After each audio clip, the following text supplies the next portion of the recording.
Sean todos ustedes bienvenidos a esta nueva entrega. Continuamos con el siguiente tema que es ictericia e hiperbilirrubinemia neonatal. El término ictericia deriva del francés genau, que significa amarillo. Entonces decimos que, ¿qué es ictericia? Ictericia no es más que la coloración amarilla de la esclerótica, la piel y la orina, cuya causa es la hiperbilirrubinemia. Acá tenemos un esquema donde vamos a ver cómo se forma la bilirrubina para así poder comprender mejor las distintas alteraciones que puede presentar a distintos niveles. Como podemos ver, la mayor parte de la bilirrubina deriva de la hemoglobina liberada por la destrucción del eritrocito, o sea, es secundario al catabolismo de los eritrocitos, lo cual va a corresponder al aporte del factor en un 75%. El restante 25% se verá o es secundaria a una hematopoiesis inefectiva. El factor E, por la acción de la enzima hemooxigenasa, se va a transformar en biliverdina, produciéndose además junto a ella monóxido de carbono que se elimina por los pulmones y hierro libre, que puede ser reutilizado en la síntesis de hemoglobina. La biliverdina posteriormente se va a convertir en bilirrubina, por acción posterior de la bilirrubina reductasa o NADPH. Esta bilirrubina se denomina indirecta o no conjugada y es un anión liposoluble y tóxico en su estado libre. Un gramo de hemoglobina produce 35 miligramos de bilirrubina y aproximadamente se forman entre 8 a 10 miligramos de bilirrubina al día por cada kilogramo de peso corporal. Esta bilirrubina indirecta posteriormente se va a unir a la albúmina, misma que capta dos moléculas de bilirrubina indirecta. La primera se va a unir fuertemente a la bilirrubina, pero la segunda tiene una unión lábil y puede liberarse fácilmente en presencia de factores clínicos como ser la deshidratación, hipoxemia o acidosis, o por agentes terapéuticos como los ácidos grasos por alimentación parenteral y algunas drogas como la streptomicina, el cloranfenicol, el alcohol bencílico, el sulfisoxazol o el ibuprofeno, que van a competir con esta unión y van a liberar la bilirrubina en forma libre a la circulación, misma que puede penetrar fácilmente al tejido nervioso causando encefalopatía bilirrubina. Recordemos que un gramo de albúmina puede unir hasta 8.2 miligramos de bilirrubina. Ya después de la unión que puede existir entre la albúmina y la bilirrubina indirecta, esta será transportada hacia el hígado, donde será captada por el hepatocito y se va a desprender la bilirrubina de la albúmina, y esta será captada en sitios específicos por las proteínas Y y Z, que son las ligandinas, cuyos niveles son bajos los primeros 3 a 5 días de vida, los cuales van a transportar la bilirrubina indirecta hacia el interior del hepatocito, hacia el retículo endoplásmico liso, donde se lleva a cabo la conjugación, siendo la enzima más importante la uridil difosfoglucoronil transferasa o UDPGT. El producto final será un compuesto hidrosoluble, que es la bilirrubina directa o glucoronato de bilirrubina. Esta bilirrubina directa o conjugada, que no es tóxica, será excretada posteriormente de forma activa hacia los canalículos biliares, la vesícula biliar y luego hacia el intestino, donde por acción de las bacterias se transformará en urobilinógeno y gran parte del mismo será excretado por la materia fecal y una pequeña porción, por acción de la enzima beta-glucuronidasa, retornará a la circulación enterohepática. ¿Cuándo se verá aumentada esta circulación enterohepática de la bilirrubina? Cuando exista ausencia o escasa flora bacteriana o un inadecuado tránsito intestinal. Como pudimos ver, existen varios lugares donde sí puede existir una alteración en la formación de la bilirrubina, lo cual dará un incremento en lo que es la bilirrubina indirecta, como ser en los casos de hemólisis, déficit del transporte, alteración en las ligandinas, o puede haber un aumento de tanto de la bilirrubina directa como indirecta, en el caso, por ejemplo, de los déficits de transporte celular y excreción, como en el caso de Dubin-Johnson, rotor, o un aumento de la bilirrubina directa en el caso de alteraciones poshepáticas, como ser en las colestasis, atresias biliares, o cuando se trata de páncreas anular, o podemos incrementar la bilirrubina indirecta en caso de que exista obstrucción intestinal, ayuno o estenosis hipertrófica de píloro o ileomeconial, lo cual favorecerá el aumento de la circulación enterohepática. Este es un pequeño esquema etiológico según el tipo patogénico predominante de la hiperbilirrubinemia. ¿Qué factores van a predisponer a que exista esta entidad? Bueno, los factores que van a predisponer son los recién nacidos, el mayor número de eritrocitos, en la menor supervivencia de los mismos, eritrocitos envejecidos en proceso de destrucción. Puede haber un aumento en la circulación enterohepática por ingesta oral disminuida o escasa flora intestinal. O a nivel hepático puede haber una insuficiente funcionalidad. Y en caso de que posterior al parto puede haber un trauma durante el parto y existir la presencia de hemorragias o hematomas en el recién nacido, lo que va a incrementar el factor E. También debemos tomar en cuenta que otro factor es la ausencia ya de la función placentaria. ¿Cómo se va a clasificar la hiperbilirrubinemia? Primero, por el incremento de la bilirrubina no conjugada o indirecta, que su principal causa es la ictericia fisiológica. Esta se va a caracterizar porque existe una aparición a partir del segundo día de vida, nunca antes de las 24 horas ni después de las 72 horas. Sus valores máximos de bilirrubina que presentarán en el laboratorio serán: en el recién nacido de término alcanza hasta 17 miligramos de decilitro y su característica es que son alimentados con leche materna, y en los recién nacidos pretérmino de 15 miligramos de decilitro y que sean alimentados con fórmula. La ictericia es exclusiva a expensas de la bilirrubina indirecta y su incremento siempre es inferior a 5 miligramos de decilitro cada día. Duración: en el recién nacido de término será de 1 semana y en el recién nacido pretérmino puede durar hasta 2 semanas.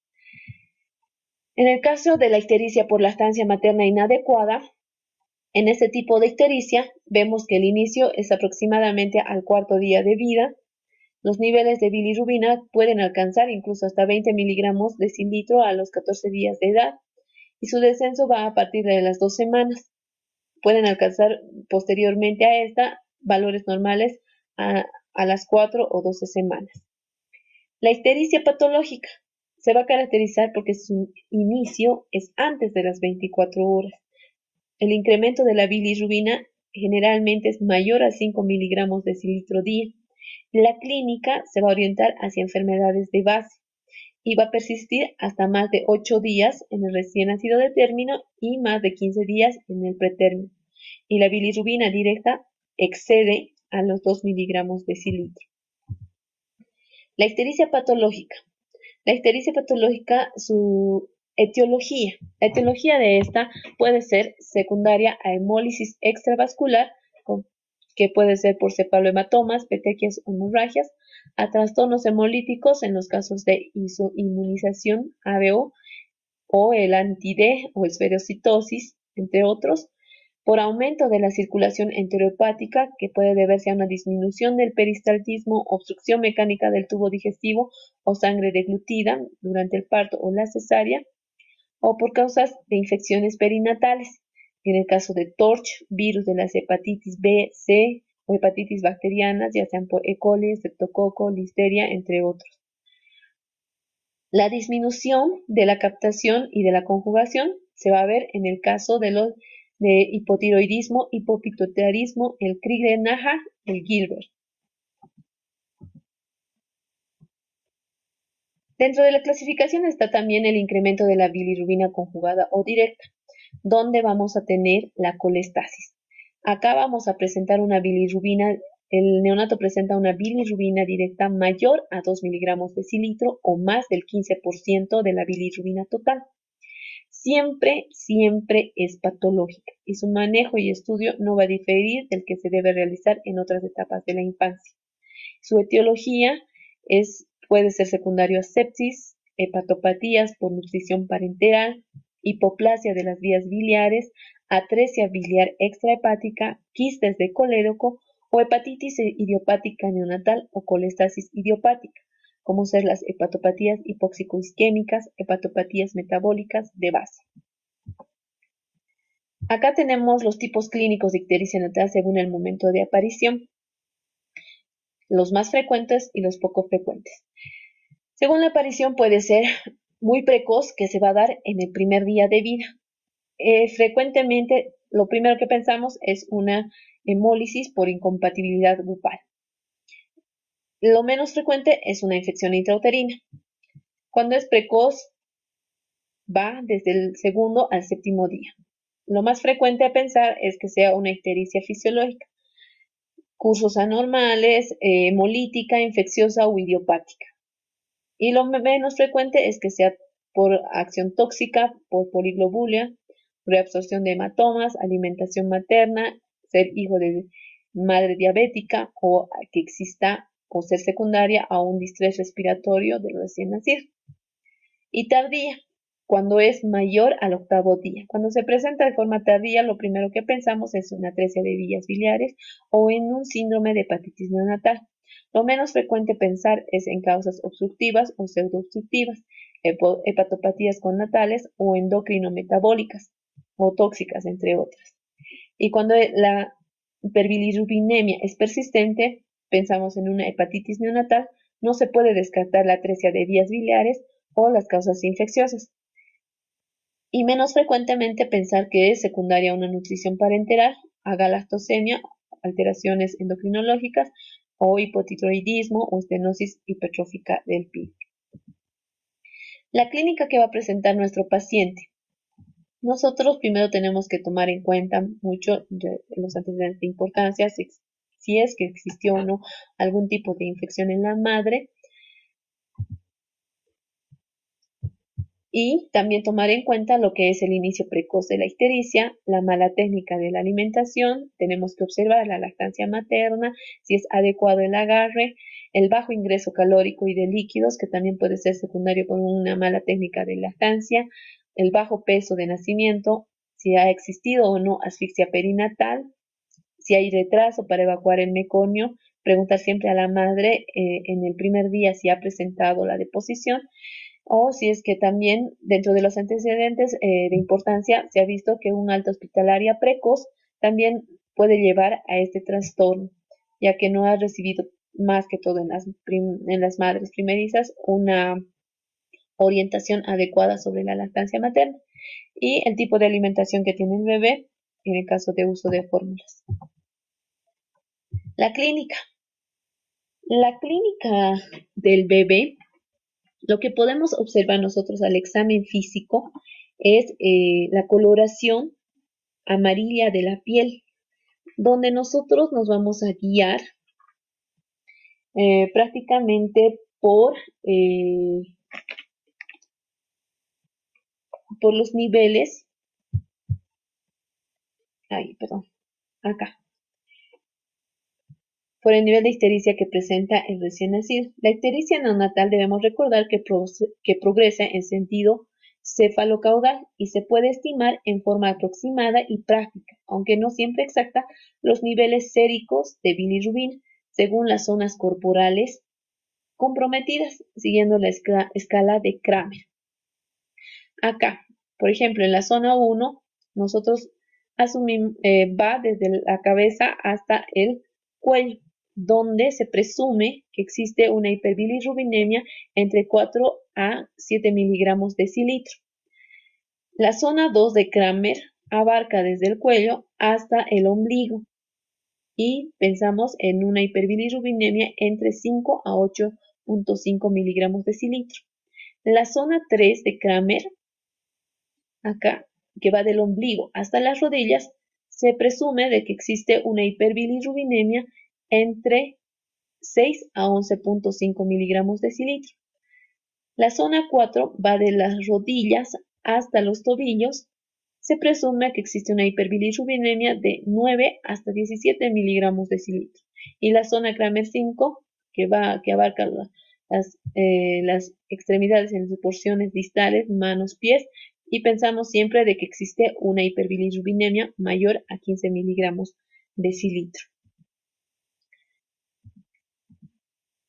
También debemos ver si es que, además de la coloración de la piel, existen alteraciones del estado de hidratación y peso del paciente. Si es que existen cefalohematomas o equimosis extensas.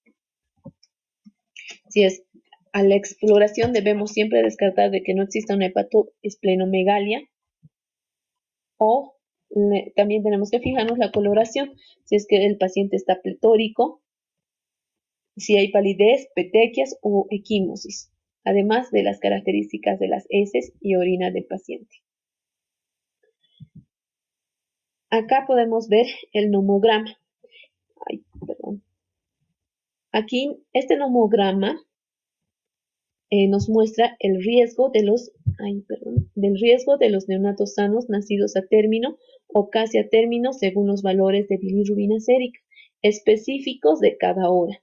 La zona de alto riesgo está señalada por la línea del percentil 95. La zona de riesgo intermedio se subdivide en zonas de riesgo mayor y menor en la línea del percentil 75. La zona de bajo riesgo se define de manera particular y estadística por la línea del percentil 40.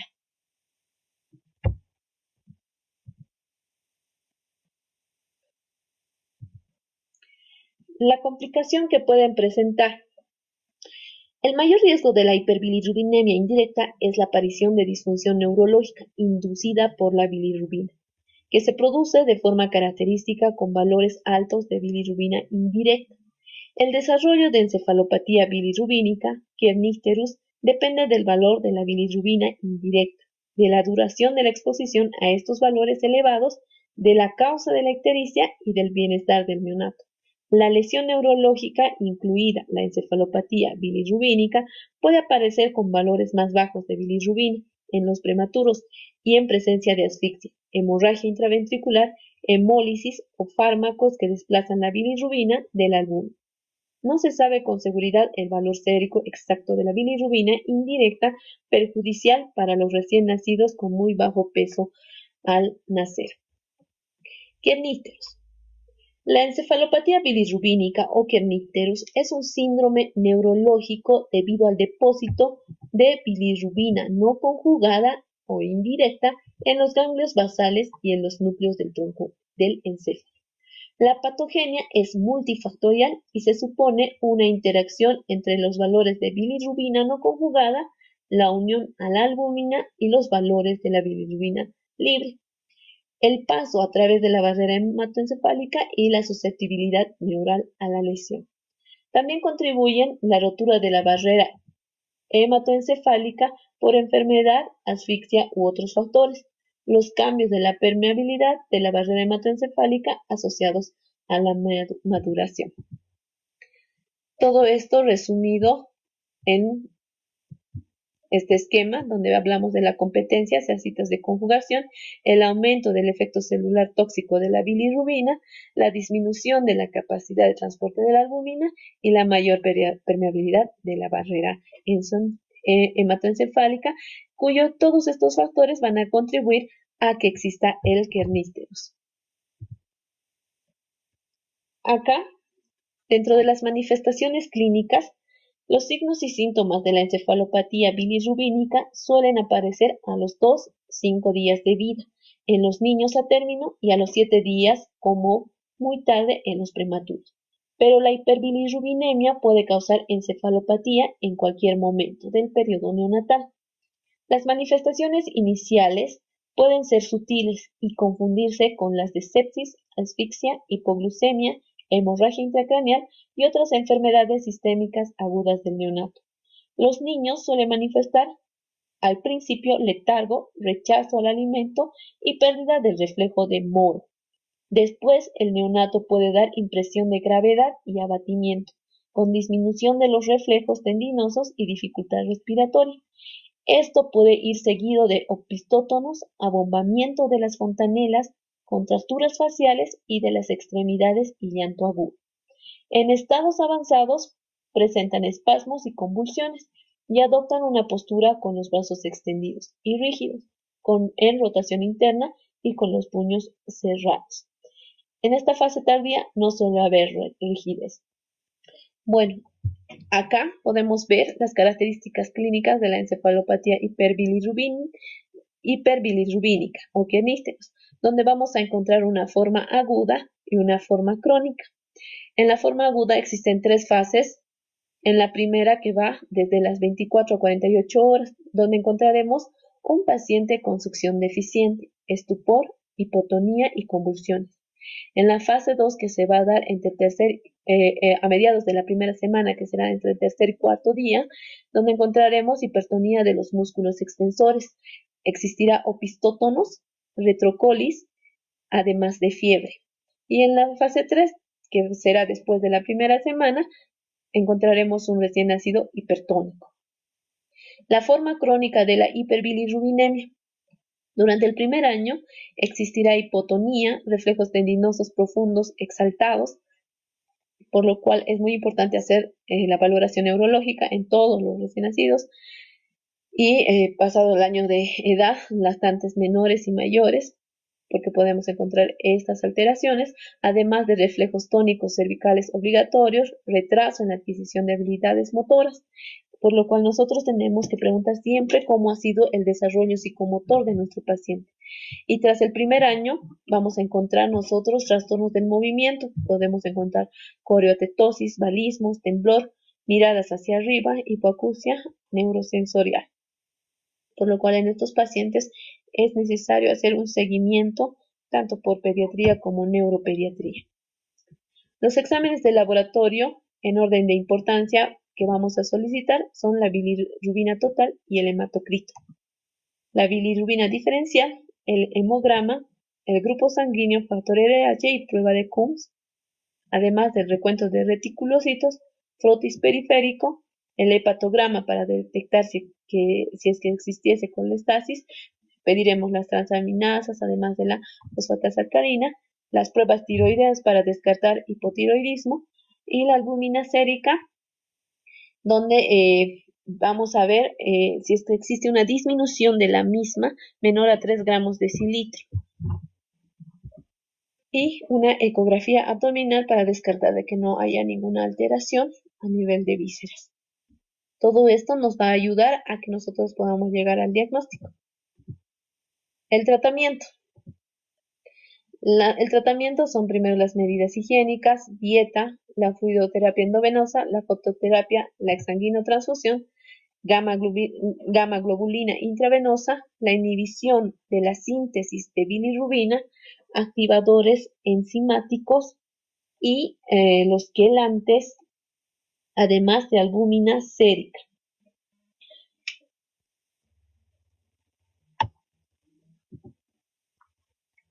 Además, en Kernicterus vamos a adoptar otras medidas. Estas serán encaminadas principalmente a tratar algunas de las manifestaciones clínicas que van a aparecer en el transcurso de la ictericia nuclear genuina, como ser las convulsiones, apneas, vómitos, etc.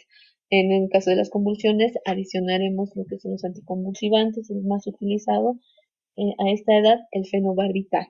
Y en el periodo de secuelas, el niño va a necesitar un equipo multidisciplinario para así afrontar sus problemas. En caso de la hiperbilirrubinemia directa, vamos a transferir a la gastroenteróloga pediatra o gastroenterólogo pediatra. ¿Cómo vamos a prevenir el daño cerebral por la hiperbilirrubinemia? Primero debemos promover y dar apoyo a la lactancia materna. Esa es la prevención primaria y principal. Establecer protocolos para identificar y valorar la hiperbilirrubinemia. Debemos determinar la bilirrubina sérica o transcutánea en todo recién nacido con ictericia en las primeras 24 horas y en cualquier otro momento en que la ictericia parezca excesiva para su edad. Debemos interpretar los valores de bilirrubina en función de las horas de vida del neonato en el nomograma que ya fue explicado previamente. El recién nacido con edad gestacional inferior a 38 semanas tiene mayor riesgo de hiperbilirrubinemia. Generalmente hablamos de los pacientes prematuros. Proporcionar a los padres la información oral y escrita sobre la ictericia neonatal para una mejor comprensión y apoyo en el tratamiento y hacer un seguimiento adecuado. Además de tratar a los recién nacidos con fototerapia o exsanguinotransfusión, si es que así estuviese indicado. Acá podemos ver con este esquema, a manera de resumen, cómo podemos identificar la ictericia patológica. En una ictericia patológica, lo primero que nosotros solicitamos es el CUMS directo. Si es positivo, lo primero que pensamos es en una isoinmunización y determinamos el grupo sanguíneo tanto del recién nacido como de la madre.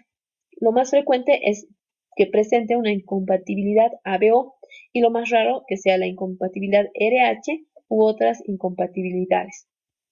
Pero si el CUMS directo es negativo, solicitamos la bilirrubina directa. Si es normal, solicitamos el hematocrito o valoramos el hematocrito. Si está normal o bajo, pensamos en una alteración en la morfología eritrocitaria y el recuento de reticulocitos.